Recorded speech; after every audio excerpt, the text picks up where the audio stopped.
உலகெங்கும் வாழும் ராஜ் தொலைக்காட்சி அன்பர்களே, என் நெஞ்சம் நிறைந்த நேயர்களே, எல்லாரும் நல்லா இருக்கீங்களா? உங்கள் அத்துணை பேருக்கும் உங்கள் ஆத்மார்த்த ஜோதிடர் நங்கநல்லூர் டாக்டர் பஞ்சநாதனின் இனிய காலை வணக்கங்கள், வாழ்த்துக்கள். இன்னைக்கு ஏப்ரல் மாதம் 13ஆம் தேதி 2026 வருஷம். தமிழ் வருடத்தில் இது விசுவாவசு வருடம், பங்குனி மாதம் 30ஆம் நாள். இன்னைக்கு திங்கட்கிழமை. இந்த நாளில் என்ன விசேஷம் தெரியுமா? சர்வ ஏகாதசி. மேஷராசி என்பர்களே, இந்த நாளில் ஏகாதசி அப்படிங்கிறது ஒரு அற்புதமான விஷயம். இந்த மேஷராசிக்காரர்களுக்கு இன்னைக்கு சீனியர் சிட்டிசன்ஸ் இன்னைக்கு விரதம் இருப்பது மிகுந்த நன்மையை தரும். அதே நேரத்தில் இன்னைக்கு தொழில் மாற்றம் பலருக்கு இருக்கு. பிசினஸ்ல புதியவர்களை நம்பி இன்னைக்கு இன்வெஸ்ட் பண்ண வேண்டாம். கல்வியில மாணவர்களுக்கு நல்ல முன்னேற்றம் இருக்கும். ரிஷபராசி என்பர்களே, இந்த நாள் மிக நல்ல நாள். நாளைய தினம் தமிழ் புத்தாண்டு பராபவ வருஷம் பிறக்க போறது. இந்த பராபவ வருஷம் ரிஷபராசிக்காரால உச்சத்துக்கு கொண்டு போக போறது. இந்த பராபவ வருஷம் எப்படி இருக்கும்னு 12 ராசிகளுக்கும் நமது ராஜ் தொலைக்காட்சியில் நான் தனித்தனி விஷயங்களாகவே கொடுத்துருக்கேன். உங்களுக்கு ராசி, ஒவ்வொரு ராசிக்கு தனி பலன்கள் கொடுத்துருக்கேன். நாளைய தினம் அது நிகழ்ச்சியை முழுமையாக பாருங்க, உங்களுக்கு நல்ல பலன்கள் இருக்கும். ரிஷபராசிக்காரர்களுக்கு இன்னைக்கு தனம் பெருகும், நல்ல தொழில் வாய்ப்புகள் பெருகும், குடும்பத்தில் சந்தோஷம் இருக்கும். மிதுனராசி என்பர்களே, மிதுனராசிக்காரர்களுக்கு இன்னைக்கு பிற்பகல் நேரம் ரொம்ப நல்லா இருக்கும். காலை நேரத்தை விட பிற்பகல்லேருந்து ரொம்ப நல்லா இருக்கு. புதிய முயற்சிகள் எல்லாம் பிற்பகலுக்கு மேலே பண்ணணும். குடும்பத்தில் ஒரு சந்தோஷமான செய்தி பிற்பகலுக்கு மேலே வந்து சேரும். இந்த வார்த்தையை நீங்கள் நல்லா கவனிச்சுக்கணும். கல்யாண விஷயம் வரும், தொழில் விஷயத்தில் முன்னேற்றம் உண்டு, நன்மைகள் அதிக அளவில் நடைபெறும். கடகராசி அன்பர்களே, காலையில் நேரம் ரொம்ப யோகமாக இருக்கு.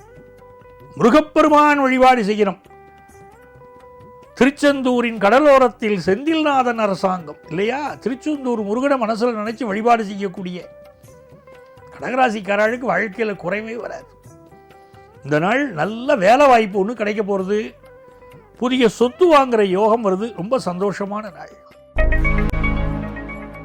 சிம்மராசி அன்பர்களே, சிம்மராசிக்காரர்களுக்கு இந்த நாள் எப்படி இருக்குன்னா, உங்க பாக்கியாதிபதி சாரத்தில் சந்திரன் போறார்.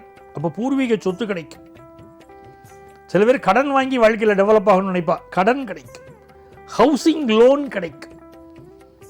எதிரிகளுடைய தொந்தரவு இருக்கும், அதெல்லாம் சமாளிச்சுக்கிட்டு வருவீங்க. நீங்க இந்த படை போதுமா, இன்னும் கொஞ்சம் வேணுமான்னு கேட்பீங்க. ரொம்ப நல்ல நாள். கன்னிராசி அன்பர்களே, ரொம்ப மகிழ்ச்சியான அனுபவங்கள் இன்னைக்கு கிடைக்கும். அதே நேரத்தில் அன்புக்குரியவர்களிடம் ரொம்ப அன்பான வார்த்தைகள் பேசணும். ரொம்ப வேண்டியவாதானேன்னு என்ன வேணா பேசலான்னு பேசிடக்கூடாது. ஹையர் எஜுகேஷன் முயற்சிகள் வெற்றி பெறும். ஃபாரினில் போய் படிக்கணும்னு நினைக்கிறீர்கள் பாருங்க, அந்த வாய்ப்பு இப்போ கைகூடி வரும். தொழில் வாய்ப்பு பிரகாசமாக இருக்கும். ரொம்ப சந்தோஷமான பொழுதுபோக்கு விஷயங்கள் எல்லாமே ரொம்ப திருப்தியாக இருக்கும். துலாம் ராசி அன்பர்களே, துலாம் ராசிக்காரர்களுக்கு எஜுகேஷனில் ஒரு பெரிய வளர்ச்சி இன்னைக்கு காத்திருக்கு. அதே மாதிரி ஹெல்த் ரீதியாக சில ப்ராப்ளங்கள் இருந்து நிவர்த்தி ஆகும். எதிரிகளை வெல்லக்கூடிய ஒரு நாள், அதுதான் ரொம்ப முக்கியம். இந்த காலகட்டத்தில் கணவன் மனைவி உறவில் கொஞ்சம் விட்டு கொடுத்து போகணும். புதிய வேலையை தேடக்கூடிய வாழ்க்கை வேலை வாய்ப்பு கிடைக்கும். விருச்சிக ராசி அன்பர்களே, சந்திர பகவான் 3ஆம் இடத்திலையும் 4ஆம் இடத்திலையும் பயணம்.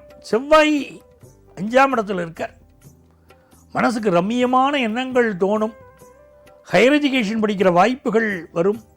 உங்கள் புதுசாக இப்போ முயற்சி பண்ணிட்டு பாருங்கள், அந்த முயற்சிகள் வெற்றி கிடைக்கும். ஆஃபீஸில் உங்களை மதிக்காதவா கூட இப்போ மதிக்க தொடங்குவார்கள். நல்ல சூழ்நிலை இருக்கும். பிஸ்னஸ் லாபகரமாக இருக்கும். தனுசு ராசி என்பர்களே, இந்த நாள் நீங்கள் எதிர்பார்க்கிற நன்மையான தகவல் வரும். உங்கள் முயற்சிகளெல்லாம் வெற்றி பெறும். புதுசாக சொத்து வாங்கக்கூடிய வாய்ப்புகள் வரும். நெஞ்சக நோய்கள் இருக்கும். சில பேருக்கு இந்த ஹார்ட் ப்ராப்ளம், ஆஸ்துமா தொந்தரவு, இப்படியெல்லாம் ப்ராப்ளம் இருக்கிறவா மட்டும் கொஞ்சம் மெடிக்கல் அட்வைஸ் எடுக்கணும். கார்டியோவாஸ்குலர் சர்ஜன் இருக்கா பாருங்க, வாழ்க்கை நல்ல பேரும் புகழும் இப்போ கிடைக்கும். இந்த நாள் உங்களுக்கு பண விஷயங்களில் திருப்திகரமான சூழ்நிலை இருக்கும். மகர ராசி என்பர்களே, சில பேர் என்ன பண்ணிடுவா, கடமையை மறந்துட்டு ஏதோ கான்சன்ட்ரேஷன் மாறி போகும். அப்படிப்பட்ட சூழ்நிலை இருக்கு. உங்களுடைய செயல்களில் கவனமாக இன்னைக்கு இருக்கணும். சந்திர பகவான் இன்னைக்கு தனஸ்தானத்திலையும் 2ஆம் இடத்துலையும் பயணம் பண்ணுவார். 3ஆம் இடத்துல செவ்வாய். அதான் எந்த ஒரு கம்யூனிகேஷன்லையும் இன்னைக்கு பார்த்து கம்யூனிகேட் பண்ணணும். உங்களுக்கு தோன்ற தகவல்கள், உங்களுக்கு வரக்கூடிய தகவல்களை ஃபார்வேர்ட் பண்ணிடாமே, எந்த தகவலும் கரெக்டான தகவல் தானு உறுதிப்படுத்திட்டு இன்னைக்கு பண்ணுங்க. சிலருக்கு வயிறு சம்பந்தப்பட்ட தொந்தரவுகள் இருக்கும். எதிர்பார்க்கிற கடன் உதவி கிடைக்கும். இந்த நாள் தொழில் முயற்சிகள் வெற்றி பெறக்கூடிய அற்புதமான நாள். அதிலெல்லாம் எந்த சந்தேகமும் இல்லை. கும்பராசி அன்பர்களே, கும்பராசிக்காரர்களுக்கு சந்திர பகவான் இன்னைக்கு 12ஆம் இடத்துலேருந்து நம்ம ராசிக்கு வர்றார். நல்ல வருமானம் வரப்போகுது. சார், நான் ஒரு இடத்துல பணம் கொடுத்துருந்தேன், அந்த பணம் எனக்கு திரும்ப கிடைக்குமா அப்படிங்கிறவர்களுக்கு பணம் மீண்டும் கிடைக்கும். அதே போல் கடன் எதிர்பார்த்து ஒரு இடத்துக்கு பொருள், இன்னைக்கு கடன் உதவி உங்களுக்கு கிடைக்கும். நல்ல தொழில் வளம் பெருகும். பேச்சில் மட்டும் கொஞ்சம் கவனமாக இருக்கணும். கொஞ்சம் கடுமையான வார்த்தைகளை பேசி குடும்பத்தில் உள்ள வாழ்க்கையை பகச்சு போயிடலாம். யார் தெரியுமா அப்படின்னு விளையாட்ட உங்கள் குடும்பத்தில் இருக்கிற வாழ்க்கை, நீங்கள் யாருன்னு வாழ்க்கை எப்படி தெரியாமல் இருக்கும். அதனால யாரையும் பகச்சிக்கப்படாது, அதுதான் ரொம்ப முக்கியம். தன வருமானம் பெருகும், மனசுக்கு சந்தோஷம் பெருகும். நல்ல நாள். மீனராசி என்பர்களே, திருப்திகரமான சூழ்நிலை இன்னைக்கு உண்டு. அது உத்தியோகமாக இருக்கட்டும், பிஸ்னஸாக இருக்கட்டும், எல்லாத்துலேயும் திருப்திகரமான சூழ்நிலை உண்டு.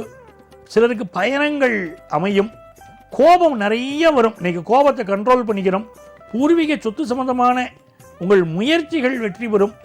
நல்ல சந்தோஷம் நிறைந்த அற்புதமான நாள் இந்த நாள். அன்பர்களே, நாளைய பதிவில் மீண்டும் உங்களை சந்திக்கிறேன். உங்கள் ஆத்மார்த்த ஜோதிடர் நங்கநல்லூர் டாக்டர் பஞ்சநாதன்.